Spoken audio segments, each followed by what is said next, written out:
ही कथा प्रत्येक गणेश भक्ताने ऐकलीच पाहिजे. कारण एका क्षणामुळे स्वतः महादेव थरथरले होते.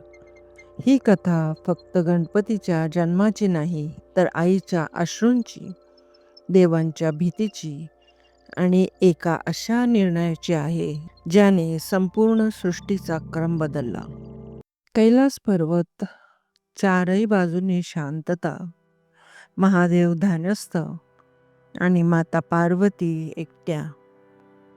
देवाची पत्नी असूनही आज त्यांच्याकडे स्वतःचं कोणीही नाही, ना रक्षक ना पुत्र.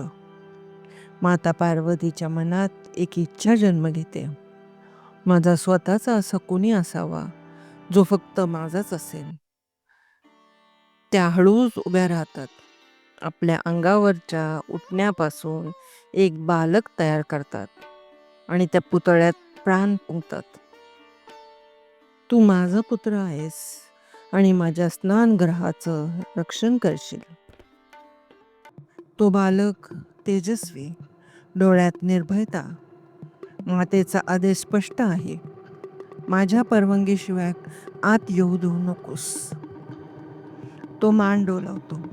आज प्रथम तो कर्तव्यावर आहे.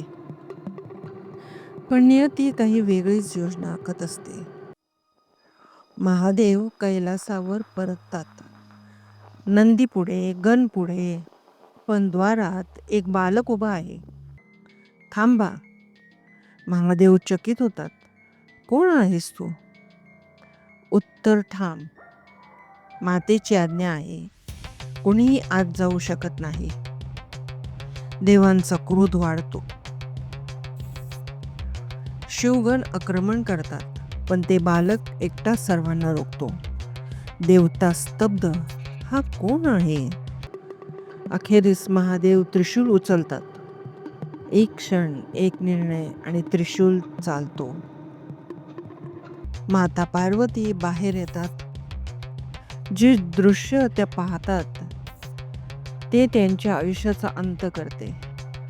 माझा पुत्र. आकाश हादरले, देव थरथरतात. माता पार्वतीचा कोप, सृष्टी नष्ट करण्यास सज्ज. माझा पुत्र मला द्या, नाहीतर सर्व काही संपेल. महादेव स्तब्ध. पहिल्यांदाच महादेव पश्चाताप करतात. देवांना आज्ञा देतात, उत्तर दिशेला जा, ज्या प्राण्याचं डोकं मिळेल ती घेऊन या. एक हाती शांत, त्याचं मस्तक आणलं जातं. महादेव मंत्रोच्चार करतात, हत्तीचं मस्तक जोडतात. तो क्षण इतिहास घडतो. हा गणेश आहे, सर्व देवांपुढे पूजनीय. देव नतमस्तक होतात. हत्तीचं मस्तक बुद्धी, मोदक ज्ञानाचं फळ, उंदीर इच्छांवर नियंत्रण, एक दात त्यागाचं प्रतीक.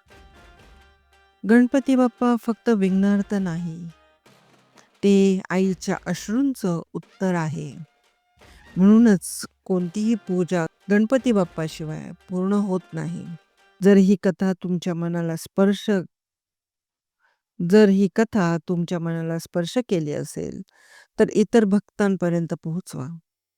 गणपती बाप्पा मोरया.